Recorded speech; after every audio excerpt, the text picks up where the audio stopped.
જય અંબે સર્વ લોકોને. હું આપ લોકોને જણાવવા માંગીશ કે અમારે બનાસકાંઠા પોલીસે અહીંયા 51 શક્તિપીઠ સર્કલ ખાતે જે પોલીસ કંટ્રોલ રૂમ બનાવેલો છે ત્યાં અમે લોકો 350થી વધારે સીસીટીવી કેમેરાનું ફીડિંગ અહીંયા આવે છે અને અમે એ તમામ કેમેરાઓ ઉપર અહીંયા 24/7 અમે લોકો જે છે એ નજર રાખી રહ્યા છીએ. મારી સંપૂર્ણ ટીમ જે છે એ કંટ્રોલ રૂમ ખાતે બેઠેલી હોય છે. ખાસ કરીને એવો સમય કે જ્યારે મંદિર શરૂ થવાનું હોય, આરતી સ્ટાર્ટ થવાની હોય, એટલે કે સવારે 5 થી 7નો પીરિયડ અને સાંજે જે છે એ સાંજે પણ 5:30થી લઈ અને 6:30 સુધીનો પીરિયડ જે હોય છે કે જ્યારે ઘણા બધા લોકો એક જગ્યાએ ભેગા થઈ જતા હોય ત્યાં પિક પોકેટિંગના બનાવો, બીજા કોઈ બનાવો અને લો એન્ડ ઓર્ડરના બીજા કોઈ પણ બનાવ ના બને એના માટે થઈને પોલીસ પ્રિકોશનરી એક્શન લઈ એના માટે થઈને પોલીસ બેઠી હોય છે.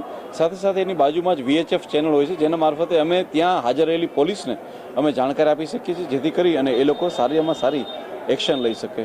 આ પ્રકારની કાર્યવાહી જે છે એ કંટ્રોલ રૂમ ખાતેથી થાય છે. જય હિન્દ.